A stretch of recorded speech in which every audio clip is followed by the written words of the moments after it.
Uh, David, do you want to share the slides? Sure thing.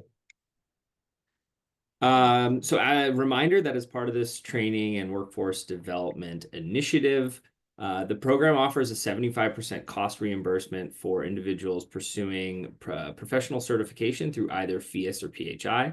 This includes the cost of the training and the exam. So once you become certified, you can complete the reimbursement form and submit it to us. Or if you have any questions, you can contact us at the address listed at the bottom of the screen here. Next slide, David. So in addition to the no-cost educational training series and the professional accreditation reimbursements, the sponsors of Energize Connecticut also offer robust incentives for builders and developers who choose to go all electric with their residential buildings or pursue passive house certification in multifamily buildings with 5 units or more. The passive house incentive design, if you want to go to the next, for Energize Connecticut is shown here and includes pre-construction incentives for feasibility studies and energy modeling and post-construction incentives for full passive house certification through either FIES or PHI. Next, the all-electric incentive for both single-family and multifamily buildings is shown on the next slide. It offers 2 levels of eligibility with specific design and performance requirements associated for each and has incentives ranging from $1,500 a unit for multifamily up to $10,000 for single family homes. Our goal ultimately is for everyone involved in the construction of residential buildings in the state of Connecticut to be aware of these incentives and know how to qualify for them. So if you have questions or interested in learning more, there's information, website and contact information at the bottom of the slide here. So as for today's session, for questions, please use the chat function. We're going to reserve most questions for the end, but if you have questions about a particular slide you see throughout the presentation, you can put it in the chat and we'll address it at the end. And David, if you want to go to the next. Today's session is also approved for AIA CEUs as well as FIES credits. So we will follow up with attendees afterwards for information on how to get your credits. And with that, I will introduce today's speaker. So David Solomon is an associate and senior architect with Revision Architecture. He has a Bachelor of Art in Architecture and a Master of Architecture with a certificate in Ecological Architecture. A certified passive house consultant and the co-founder of Greater Philadelphia Passive House Association, and has been an adjunct assistant professor at Temple University. So David brings a lot of experience, and we're really excited to have him with us today. So David, with that, I will turn it over to you. Great. Thank you, Keegan. I'm really happy to be here with you all. Thank you for taking your lunch hour to join us, or maybe it's a little bit earlier if you're in other parts of the country. Yeah, as Keegan said, I'm a registered architect. I'm also a certified building enclosure consultant and authority. I've gone through both FIES and PHI trainings. I've been consulting on passive house projects for over 10 years. I've got over 25 years in sustainable design and construction, and I spent about a little over 10 years building off-grid and solar housing before I became a design professional.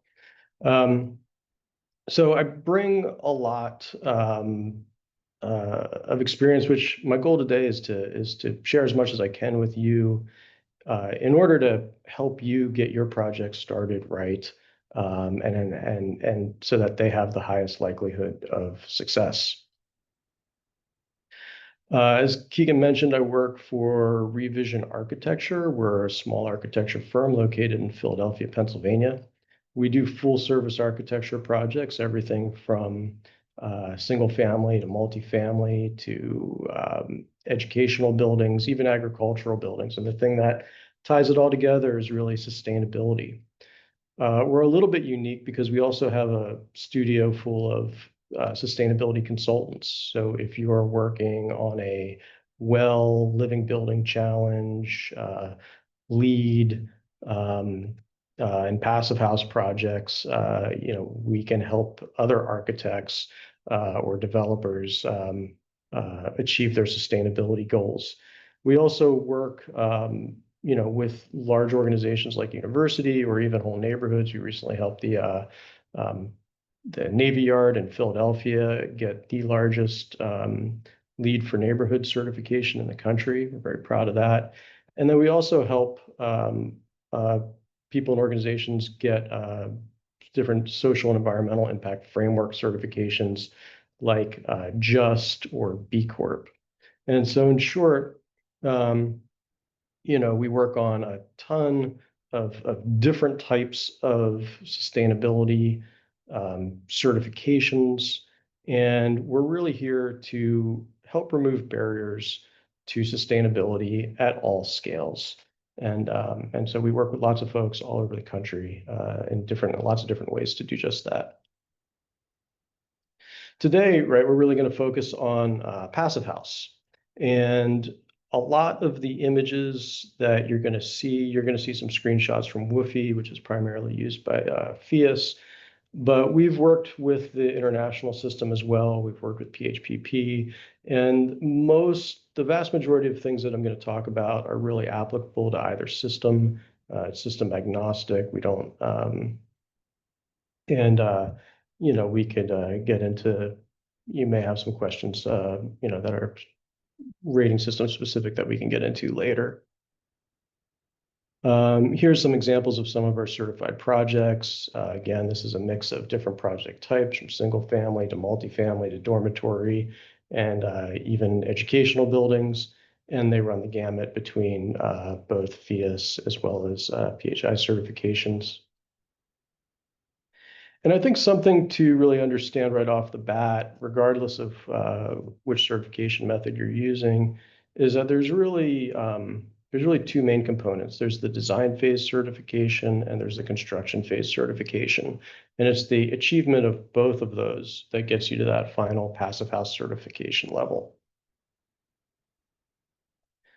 You're probably all familiar with this chart. This is what's known as the McLeamy curve. And basically what it says is that when you make decisions or changes to a project earlier in the process, you're able to have a bigger impact and it costs significantly less.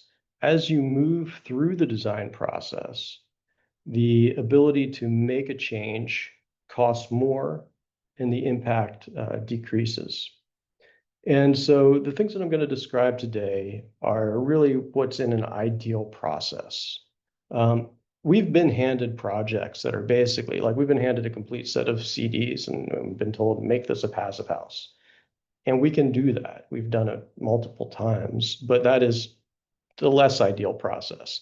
So the things that we're talking about today really focus on what's an ideal process, and again, how to set your projects up from the start so that they have the highest likelihood of success. So just by way of an agenda, we're going to start by talking a bit about pre-design and scoping and scheduling. We'll talk a little bit about the importance of the OPR. We'll talk about the design process and how we like to change that a little bit and why. We'll get a little bit into optimizing assemblies and sequencing. And then we're going to talk about, and this is a little bit more specific to FIAS, but we're going to talk about on-site QA/QC and the nested rating systems. And then we're going to wrap up with common pitfalls and how to avoid them. So let's start with scoping out a project. When you're thinking about a Passive House project, right, the first thing you have to do is you have to set the schedule. And so there's some key questions. When should you engage a Passive House consultant? When does the energy model get built? And how does energy analysis get integrated into the design process? And then finally, how much time is required for third-party QA/QC? If you're just, if you're not considering these things, you're going to find yourself quickly with a very compressed schedule and a lot of extra stress that you have to deal with. So let's start by when should you engage a Passive House consultant? Here's maybe a typical schedule. You start off with masking floor plans, then you go to the client review, you get some feedback, you come back, you do the exterior development, come back for another round of client feedback, and eventually you get to a place where you're ready to send your backgrounds to the consultants. And then you proceed with design iterations and coordination. So the first place to plug in your passive house consultant is really as soon as possible. Um, I'll show you an example here of a very, very early massing model where, we were able to give them some significant feedback, and they changed it as a response to the feedback that we gave them. And we're able to save them a significant amount of money. And again, set this project up for a higher likelihood of success at an earlier stage. So here's just some of the feedback that we gave them. They have a big flat roof. We're talking, this is a little bit outside of passive house scope, but just giving them, almost like a peer-to-peer feedback on some things to consider. There's a lot about this massing scheme that's just architecturally really nice, if they were to proceed with it. There's a lot of, there's some of the repetitive forms that we like a lot. But it's the largest roof area. It's going to increase materials costs. There's lots of crickets. It's could be prone to leaking. And really critically, this east-west slope was just not going to be ideal for the photovoltaics that they wanted to put on the roof. We do like the simple prefab truss structure, that would have been affordable.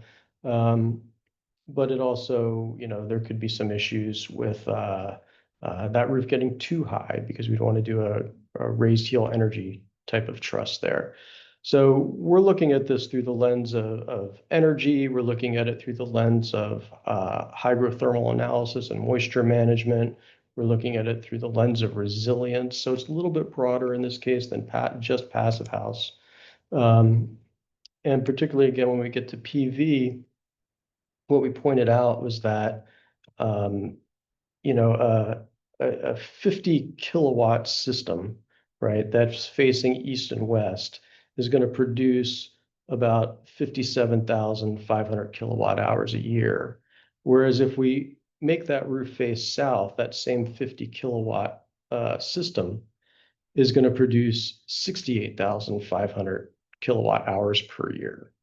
That's a significant difference. It's about 20% more. So the system costs the same, but you're going to generate about 20% more energy if you face that system south.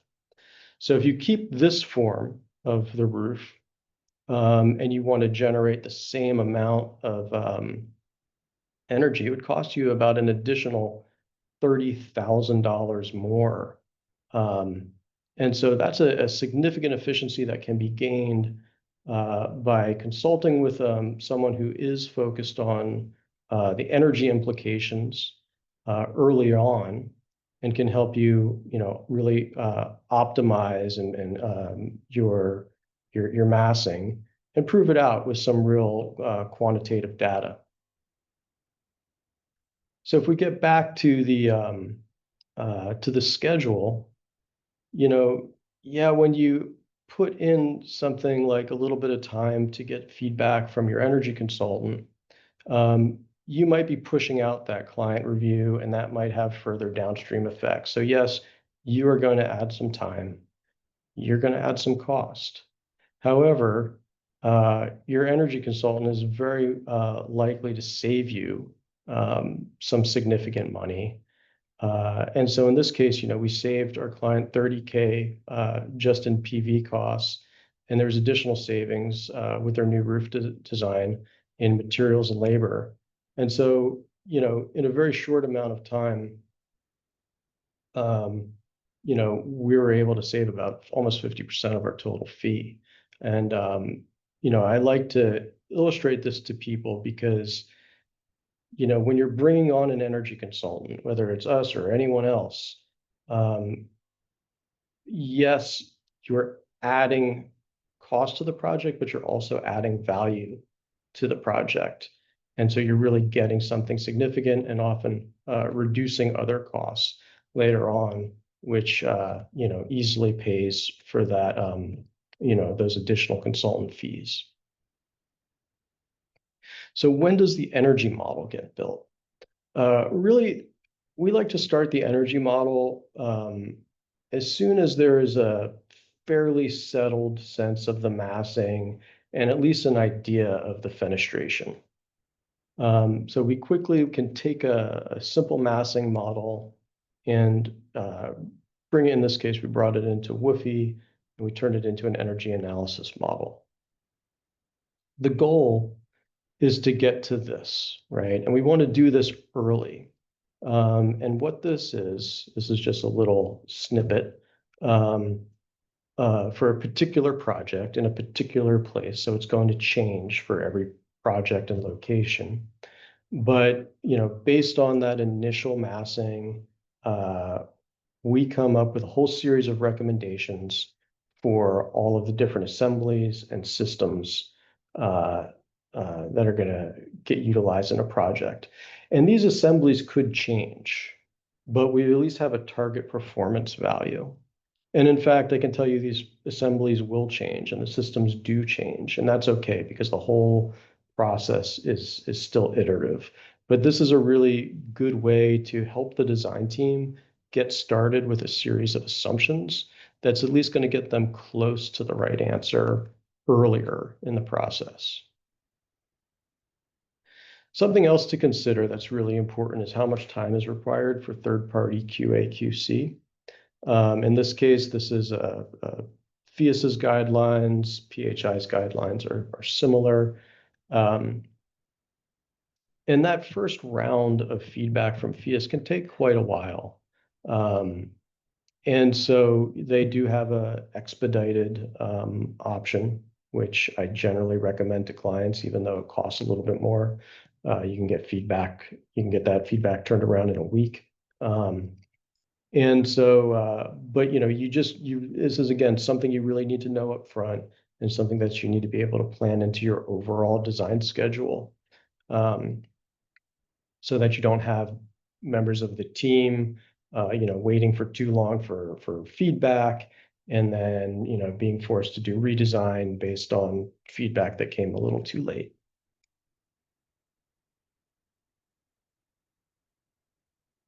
In the design process, a typical design process, you start off with programming, and you do your massing, and then, as the design process progresses, you get more and more detailed.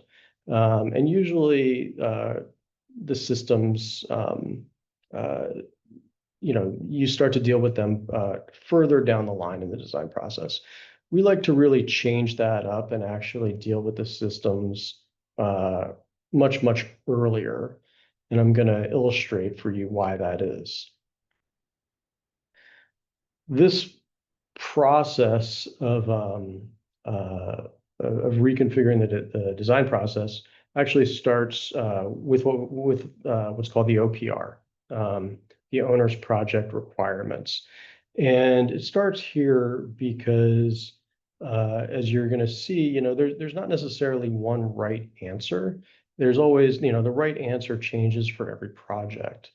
And so based on things like the primary program and the legal structure of the building, the ongoing maintenance processes, apartment access and metering, and many, many other things, depending on how the owner wants to deal with each of those, that will change the answer. But here's why, so for example, here we're looking at a typical apartment in a multifamily building. And here you can see that the mechanical room is accessed from inside the apartment. That may be fine for the owner, or they may want to access it from the hallway. Either way is fine.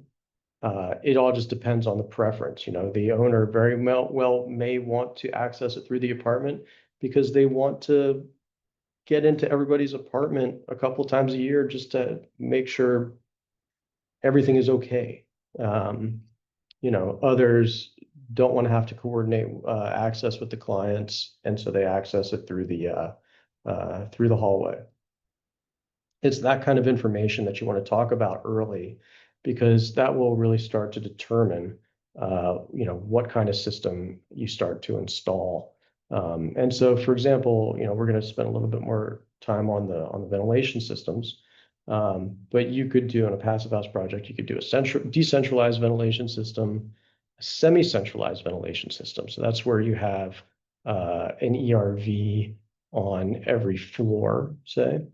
Or you could do a centralized system where you just have one large, or maybe two large, DOAS units on the roof that are feeding the entire building. I've designed projects with all of these options. It just depends on metering, whether there's sub-metering, whether there's, frankly, whether there's photovoltaic panels, and who's getting credit for that energy being generated. That really influences the metering strategy. Legal structures, is it multifamily? Are they rentals? Are they condos? Et cetera. So the reason to start to engage in some of these, more specific questions when it comes to something like a ventilation system is that the things that you don't see wind up having a very significant effect on the things that you do see. In this case, this is a decentralized ventilation system. It's located within the apartments. The blue line represents the supply for the ERV, and the red line represents the exhaust for the ERV. There needs to be a 10-foot minimum clearance between each of those access ports, and there needs to be a 3-foot clearance between the exhaust and any window or door opening. So once you take those parameters and you start to butterfly the program, which is just an efficient layout strategy for multifamily, and then extrapolate that throughout the building, you can really see that the ventilation system, right? Again, something you don't see, starts to really drive things that you do see, like the fenestration pattern across the entire facade of the building. I've worked on projects where the architect has spent a lot of time making a really beautiful window pattern, a really beautiful facade arrangement, only to find out that that arrangement does not work because of the issues with the facade penetrations and the supply and exhaust from the ventilation system. So this is why, we always recommend, like, talk about the specifics of the ventilation system early, really understand those strategies, and then use those as parameters, as design constraints that are going to help you generate the way you want this building to look. It's just another design constraint. There's tons of them. There's code issues. There's, aesthetic issues. There's material issues. There's so many. This is just another one. And it's not a problem as long as you know early and can deal with it and incorporate it into that design process and avoid costly redesign later. So when it comes to optimizing assemblies, what we're doing is we're using the energy modeling software, not just as a verification tool, but also as really as a design tool. Okay. And this is also why we like to get involved in a project early, because we can help the design team to really optimize their assemblies. Here's a slightly expanded version of what we were looking at earlier, where we're, doing an early stage analysis and, listing out our targets and making recommendations to the design team, not just about performance targets, but even in this case, some very specific product recommendations that they can incorporate into the specifications and drawings. Here's an example of a project that we worked on where the project was started. We got involved a little bit late, and our client, the architects, didn't have an energy model early. And so they just made their best guess, right? They said, oh, we're doing passive house. We're going to need a lot of insulation. And so they started with this structure that was a 2x6 wall. And then they had these TJI outriggers because they thought they were going to need like another 12 inches of insulation. And by doing an energy model, we were able to optimize that assembly for them. And we were able to show them, no, you don't need that much insulation. You can actually just do your typical 2x6 framing with 2 inches of exterior insulation, and you can achieve your passive house goals.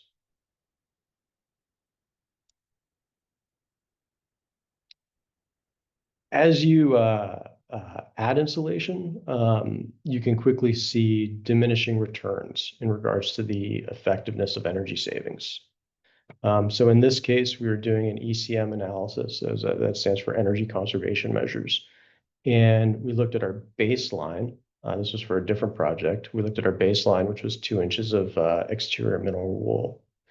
Then we looked at the effect of what happens if we go to 3 inches of exterior mineral wool, and then 4 and 6. And you can see how between 4 and 6 inches of exterior mineral wool, you're really barely saving any additional energy at all. We're really starting to flatten that curve. And so we know that, we also know that it costs significantly more to add 6 inches of insulation than it does for 4 inches of insulation. Ideally, we could even use less, right? But so we're analyzing different assembly options. We're looking for those points of diminishing returns. I think one of the things that's helpful is that as architects, we do understand some issues of around building complexity. And so, again, whether it's us or a different consultant, the questions that you as designers want to ask are like, what is the constructability of this? How can we simplify it? And what is and you're really looking for that area of optimization. We do the same things with systems, right? Whether it's hot water or space conditioning, photovoltaics, et cetera. This was an ECM analysis. We were looking at two different HVAC systems. One was looking at a centralized VRF. The other was looking at a more distributed system of mini splits. And again, I want to emphasize that there is no one right answer. The right answer in this particular project's case was, in fact, the mini splits. But there are other projects where VRF is the answer. It all comes back to that OPR and understanding the needs and constraints of the owner in the project. So the goal, right, is ultimately to get to a balance. We're balancing the fenestration, the roof assembly, wall assembly, et cetera, all the plug loads, water, heating, ventilation, and heating and cooling. And we're doing it in a way that meets the project budget. We're doing it in a way that's constructible. And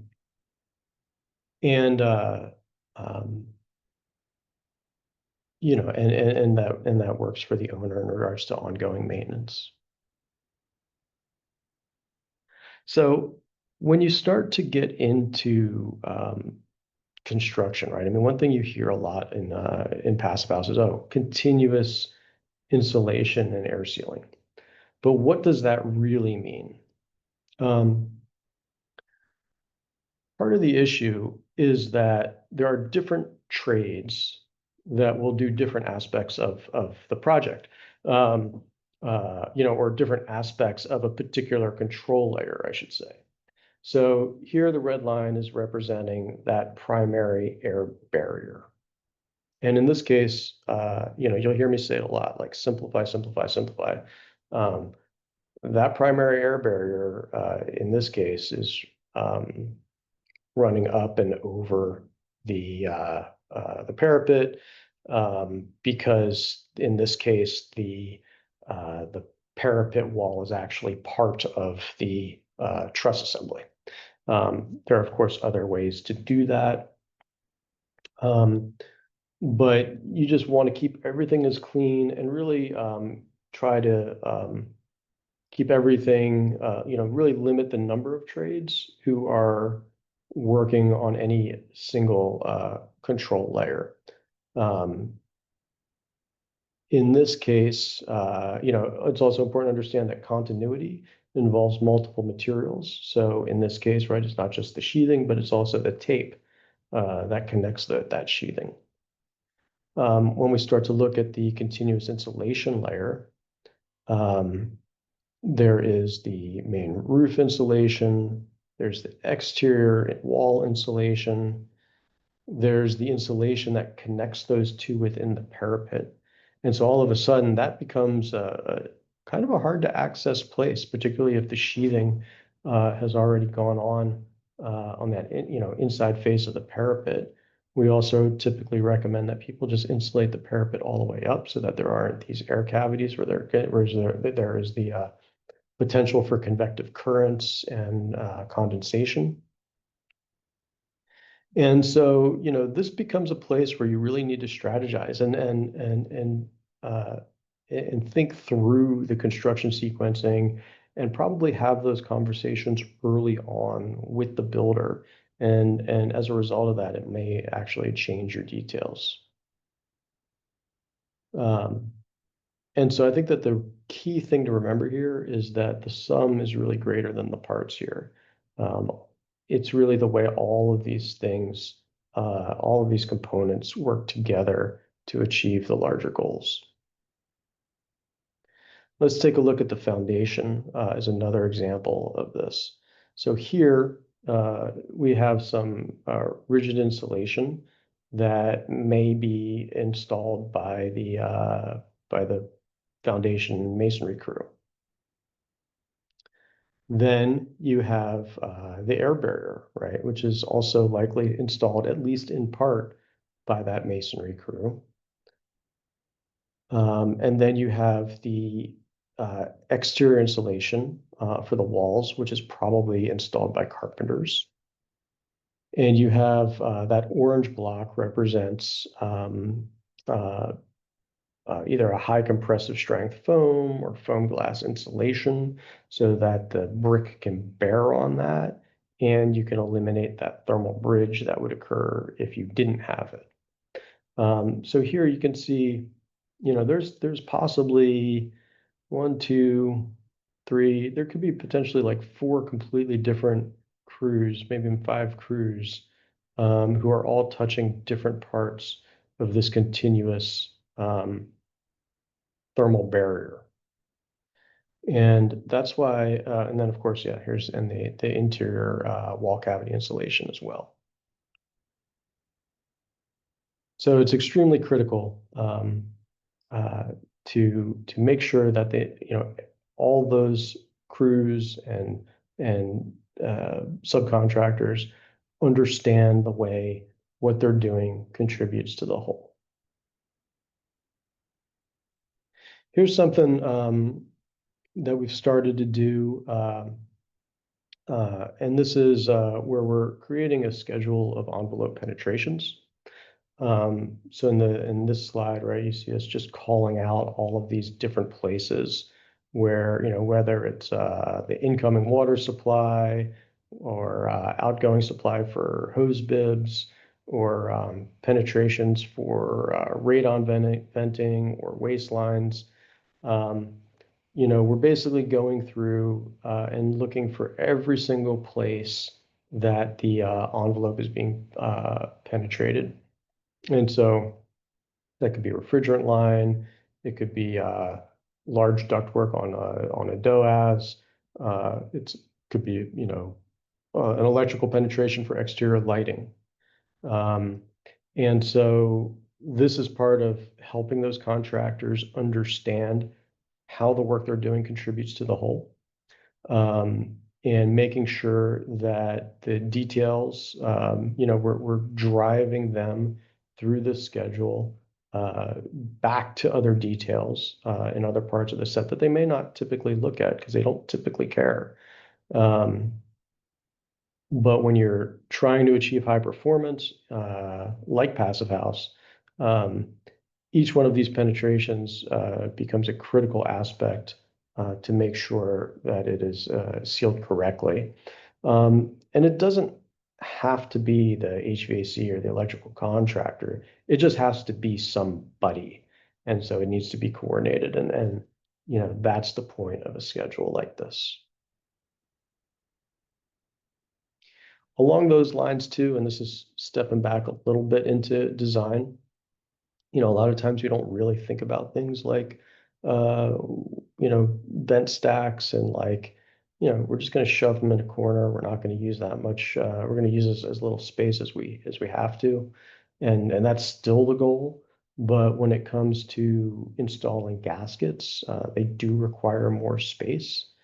And so it's just another thing for the design team to consider early on and to make sure that they're designing that space with constructability in mind.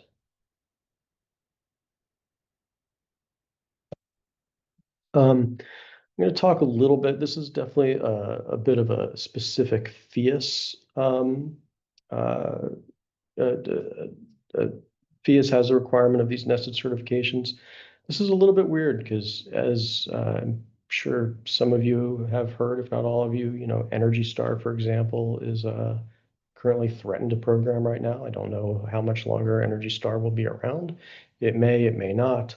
I don't know what that means for these other programs as well, like Zero Energy Ready Homes or Indoor Air Plus. My guess is that FIAS will continue to just require the same things they've already required, whether these programs whether they exist or not.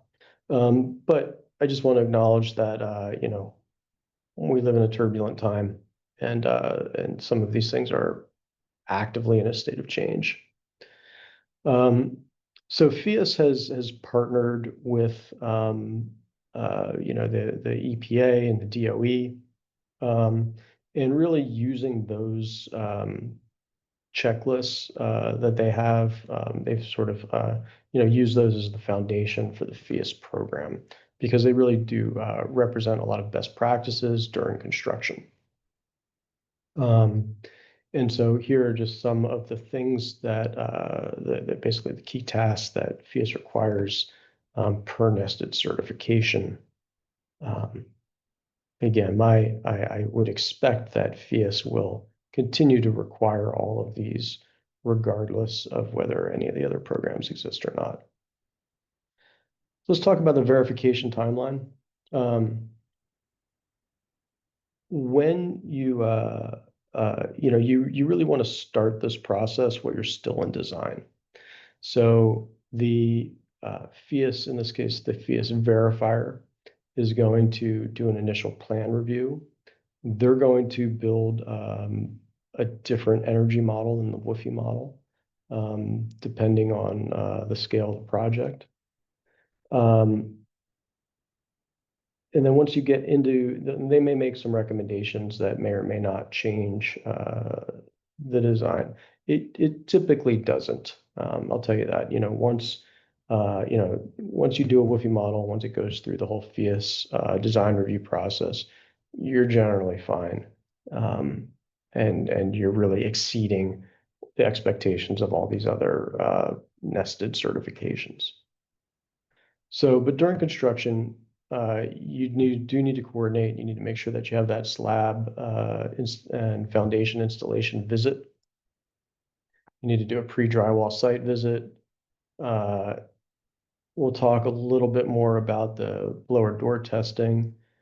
There's the duct leakage testing, the indoor air quality, and balancing and verification of the ventilation system. Compartmentalization, this is specific for multifamily, where you're not just looking at the entire building envelope for air tightness, but you're looking at all the units as well. And then finally, whole building blower door testing, as well as filling out the final compliance worksheets. And so, this pre-fenestration blower door testing, which says it's optional, and the whole building blower door testing. So yeah, early tests totally optional. Also, totally recommended. Um, if you're going to fail a passive house certification, it's probably in with the blower door test. It's probably the air tightness of the building. That's the most likely place where projects fail. And so it's so worthwhile, even though, yes, you're building time, you're building expense into the schedule. Uh, it's so worth it. And you probably want to have more than one pre-test before the final. Here's what that pre-slab inspection looks like. That's basically before you cover up that insulation, you need to measure it and have some photo documentation of it. Same thing for the pre-drywall inspection. They do require ResNet grade 1 installation of that uh, insulation. So if you have gaps and it's lumpy, you know, that's going to need to get fixed and documented before it's covered over with drywall. And again, getting back to the air leakage testing, you know, there's lots of ways to find leaks. Thermal imaging is one of them. You know, and it can also identify areas where there might be insulation missing in other locations. In this thermal image, you can see the purple kind of triangle. That's a thermal bridge, whereas the streaky purple areas, that's areas where they're actually missing, or that's where air is flowing through there. And in this middle picture, you can see one of our consultants and a contractor, you know, actively going through the building, using the thermal camera, looking for those leaks and then fixing them in real time. So as a summary, you know, it's really good to get your head around those verification requirements, include them in the specifications. You want to engage your rater or verifier during design.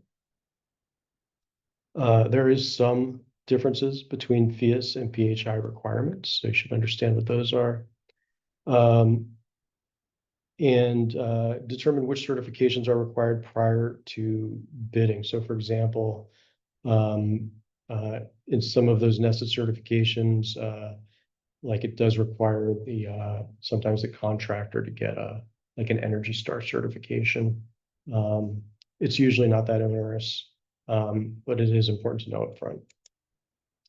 And this is me on my knees begging you to do preliminary blower door testing.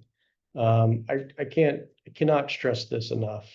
You know, build into at least one and even 2 or 3 potential blower door tests into your schedule. Don't wait until the end. I would hate to see your project go from you know, a successful project to a failing project just because you couldn't meet those air tightness numbers.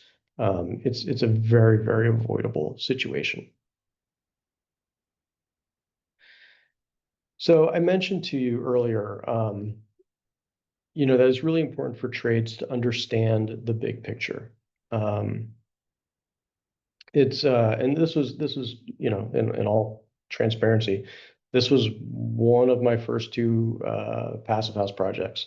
They were multifamily projects, and we do this detail actually differently now.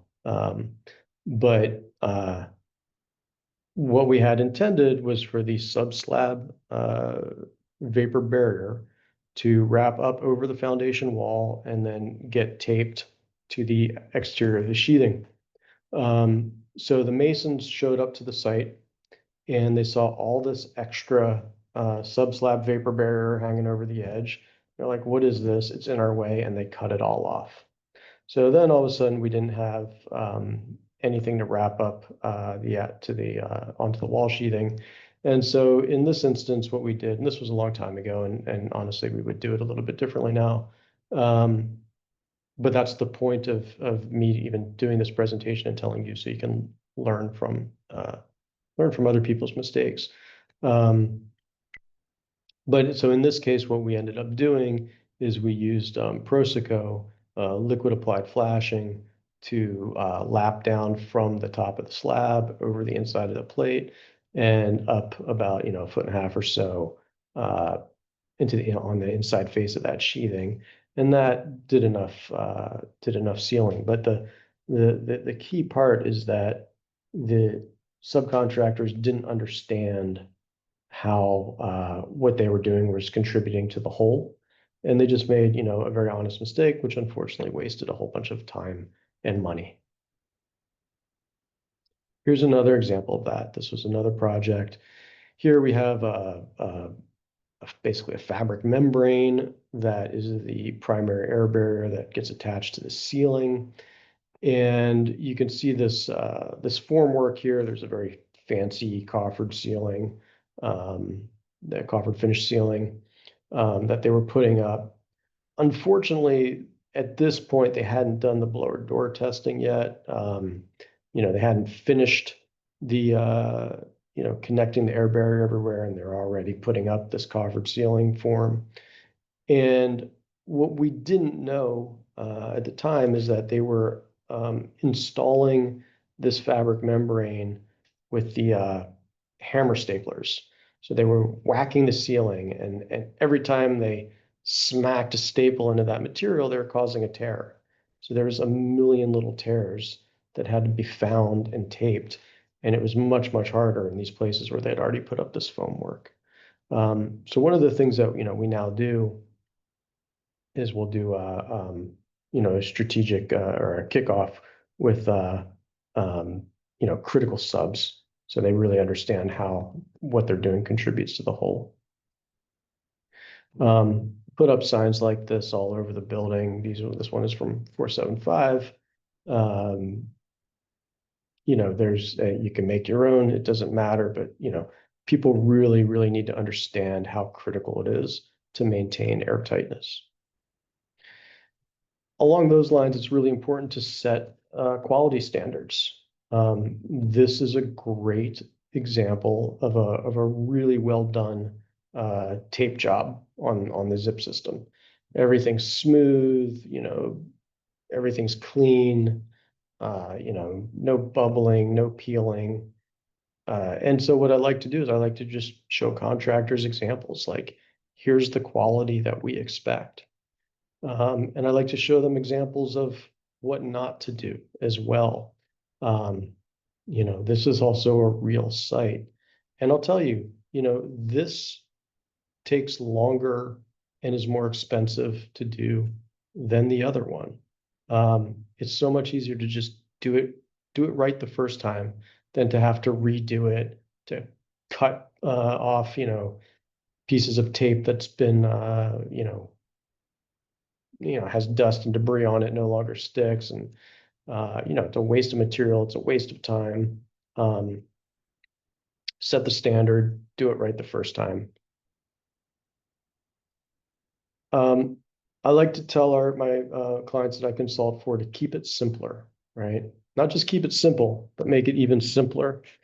And, there's this, there are good reasons for doing things like this. This is an example where the client wanted to only certify a portion of the building and have other parts of the building basically have like the residential portion of the building within the passive house envelope and the commercial parts of the building not in the passive house envelope. And conceptually that's fine, but when you start to deal with this in 3 dimensions, it honestly, it becomes very, very difficult. And it's certainly not impossible. There are plenty of projects that cut out different parts of the building from that certified portion, and they do it successfully. But it is significantly more difficult. And because once you get into the 3-dimensionality of the actual building, there are places that if you don't if you don't intervene at the right time, they quickly become inaccessible. That's certainly happened here. That arrow is just pointing to a massive air leak that we can't see. And we're having a very, very hard time sealing up because it was just so inaccessible due to the, origami-like geometry that occurs once you start to, deal with the reality of the situation in 3 dimensions.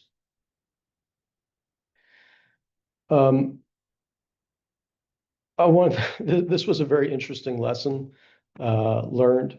We had drawn this building and specified, just typical ICFs with 2.5 inches of insulation on both sides, and the contractor was very generous and installed additional insulation for us. I think these are, yeah, it's an additional 4 inches of insulation that they gave us that we didn't ask for. So fortunately, this was it was a large single family home. The loss of space in this area was not critical, although it certainly could have been. And because it was a single family home, we could, it didn't throw the energy model out of balance. However, I did a little study of it because if this had been a multifamily house, it frankly could have ruined the project. For multifamily buildings, heating is generally not the issue. It's actually usually cooling that becomes the limiting factor. And so by adding that extra insulation, our cooling demand would increase from 6.89 kBTU per square foot to 7.11.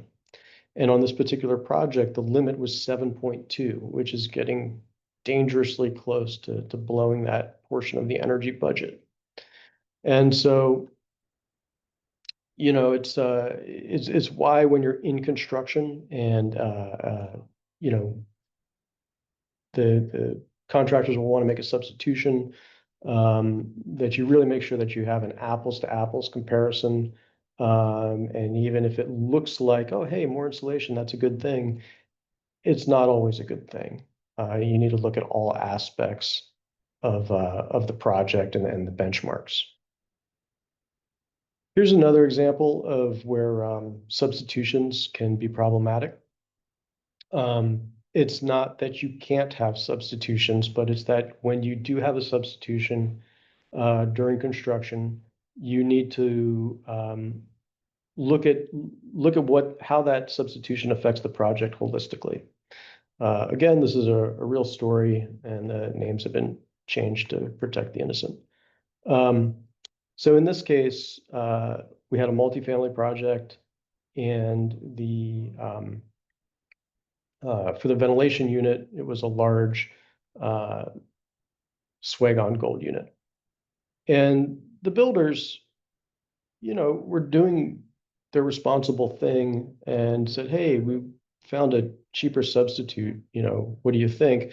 And unfortunately, what happened is that the architects in this case, they accepted the substitution without checking with us first. But we went and we did our due diligence, and we said, okay, well, let's see if we can make this work.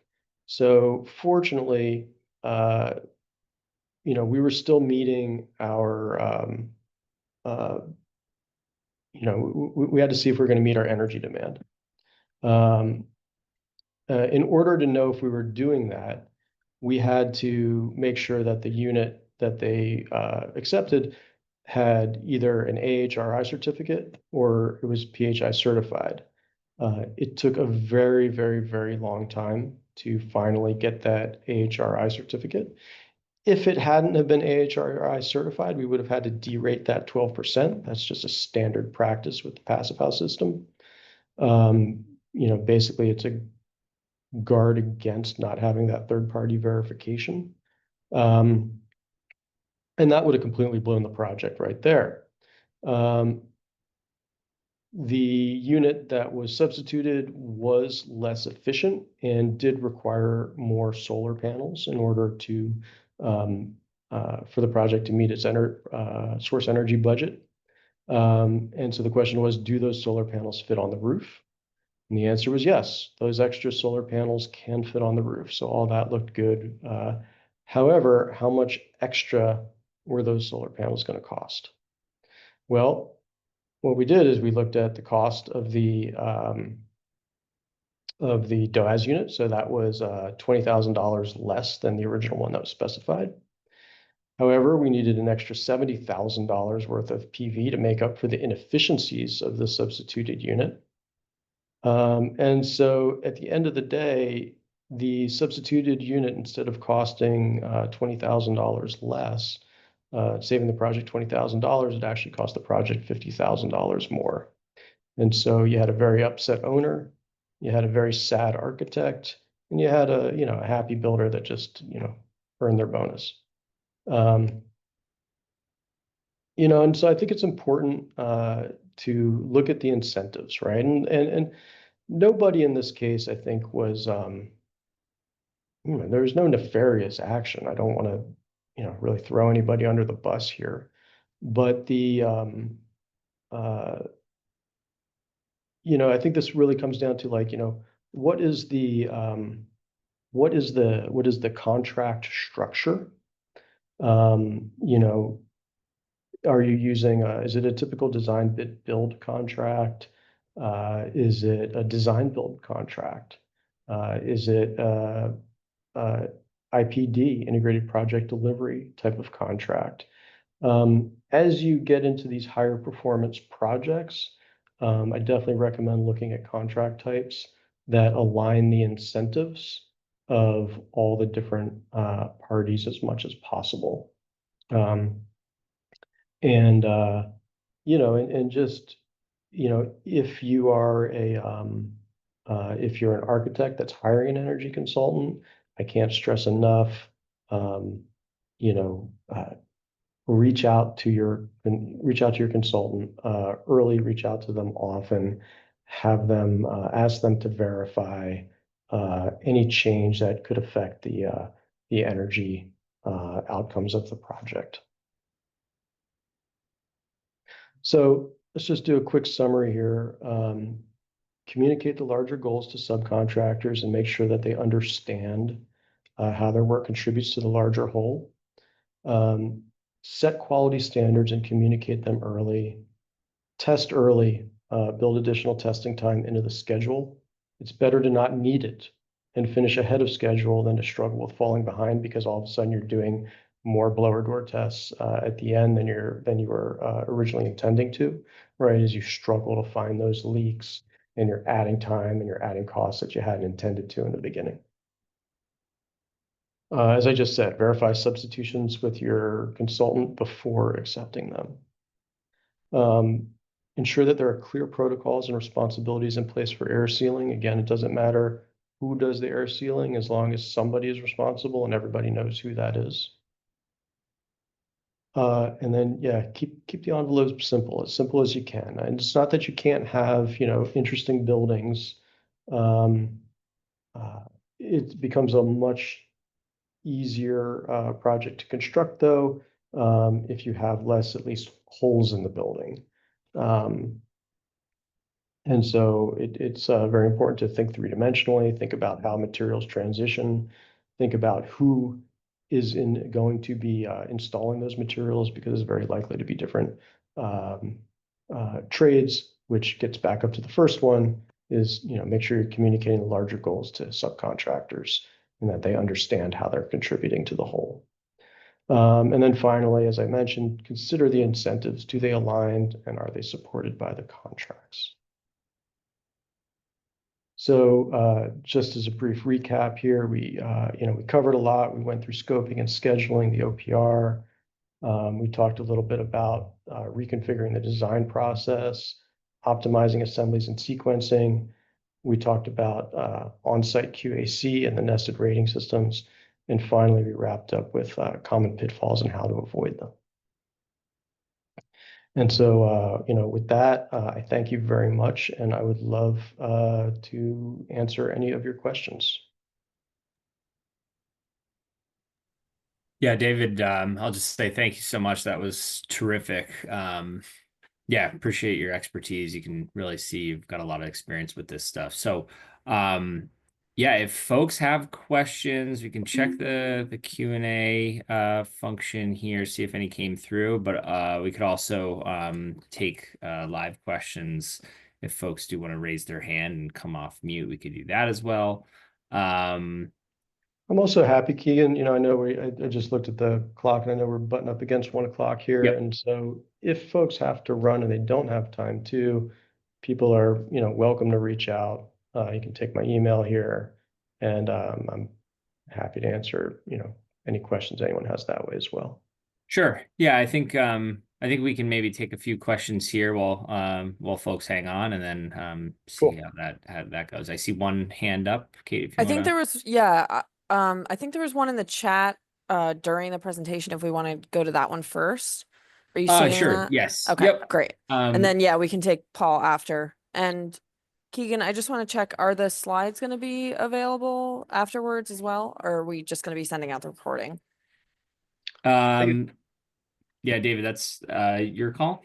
Yeah, I think you guys are going to make the recording available, but Yep. but we're not going to send out the slides. Okay. Sounds good. All right. So the question, David, in the chat was, how much saving would you estimate you saved your client per wall area by moving from the 2x6 plus TJI with dense pack Oh, cellulose geez. versus 2x6 2 to 4 mineral wool? Yeah, that's a great question. You know, and I should do that analysis. I'm really not sure. I know that we save them a lot of money. Yeah. I don't, yeah, that's a great question. I'll find out. I'll add that to the next Cool. version of this presentation because I don't know, but I have no doubt that we, you know, easily earned our fee on that project. Yeah. Great. And yeah, so I see Paul has his hand up. Great. Yep. Paul, you should be able to talk now.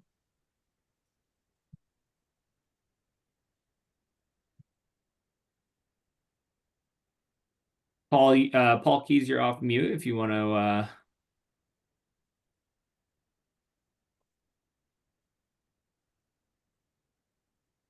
Can you hear me? Can you hear me? Yes. Hey, Paul.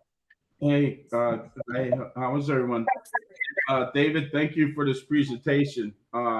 Just full of just really, really great lessons and observations.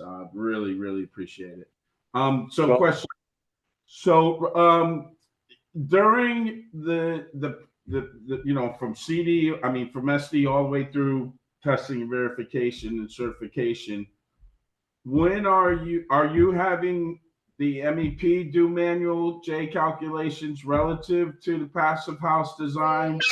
And when is that happening? Because oftentimes it's our experience that happens well before our scope, and then we'll know when that adjustment is made relative to equipment sizing. Yeah, so we're not sizing equipment, but what we are doing is we're setting the efficiency goals for the MEP team. Yeah. So, you know, we'll, you know, through the energy modeling, we'll, you know, say, hey, you know, let's say the heat pump needs to have a COP, an average COP of 3.22 or something. You know, and you know, and you know, so that's one thing we'll set, but we're not sizing, you know, we're not doing, you know, we're not setting the tons for the system. We're not doing manual J's ourselves. We do help in regards to the ductwork. We might, you know, collaborate with the MEP team in terms of like, what is the design of that ventilation system? Because that does tend to get somewhat specific for passive house. You know, there's a strategy that we want to make sure that we're utilizing. So, you know, they're critical, just like the architectural part of the design team as well. But we're not, you know, it's collaborative. We're not, and again, they're still in charge of the ultimate system design and sizing. Great. And then I think we have. And sorry, I'll just add one more thing to that. Real early on, and sometimes even before the MEP does get involved, like, I mean, it's like I was describing with the assemblies, like we may produce like a narrative about, you know, what the MEP system ideally looks like. And so that when the MEP team does really start, they have they have a solid trajectory and a basis of design to go from.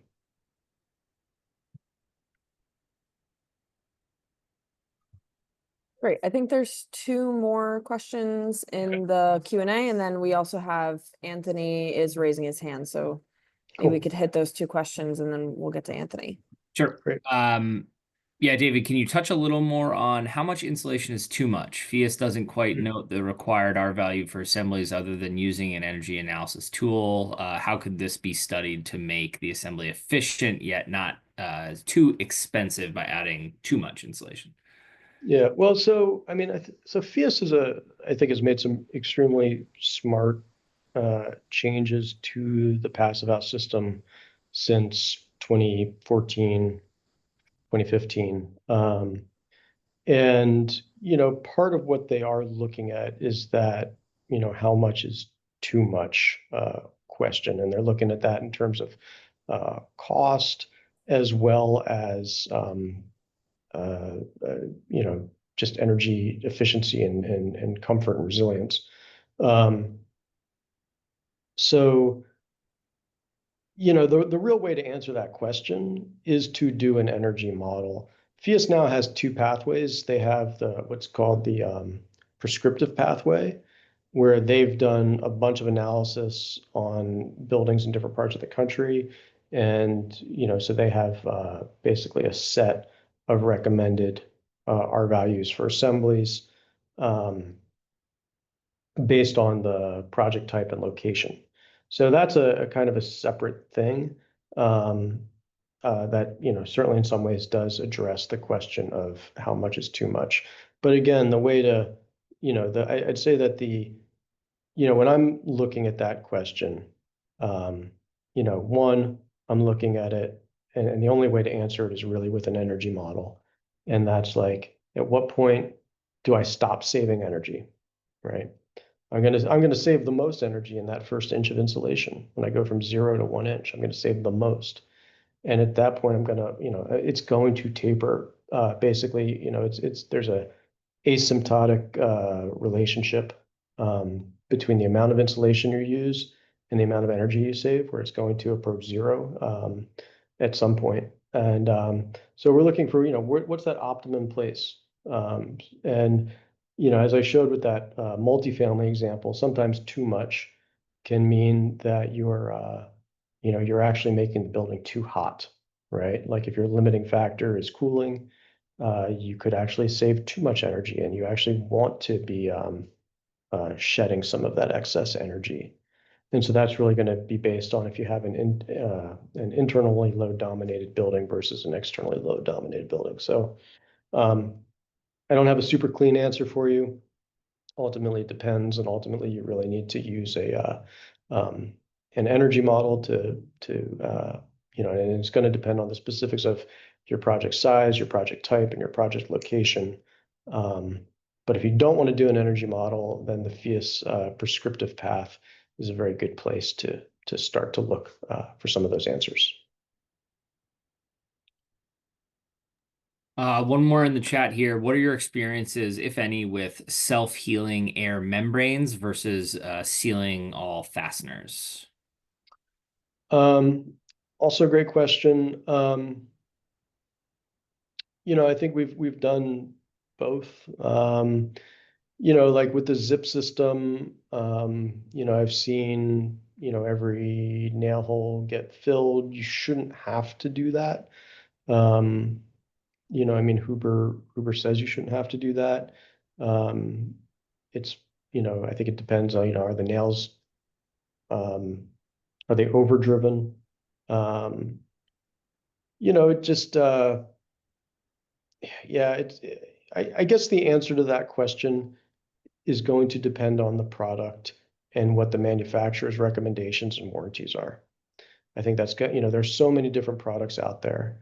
The best answer I can really give you is that you just have to understand what the recommendations and warranties are. Great. And then Kate, do we want to see if Anthony still Yep. has his hand up? Yep, Anthony, you should be able to talk now. Hey guys, can you hear me? Yes. Yes, we can. Great. So just last quick question. Great talk. Thank you. I'll send you an email. Cool. Any follow-ups? But that sign with no penetrations is super cool. Have you thought about putting it on Amazon or Etsy? They have some really easy sign printing services. You can make some money on it. Everybody can buy it for your. That one, like I said, was from 475. So that's Oh, their got it. Pick sign. it up from there. Yeah, you can get it from them. But yeah, I'll check it out. Thank you. I'm sure there's I'd love it for there to be a giant market for airtight building signage. Wouldn't that be just amazing, right? We're doing a great job when that's a giant market. So I don't know, man, make some cool ones and put them up there for sure. I can think of all kinds of innuendos. Thanks. Yeah. I'll send me a link. I'll buy some.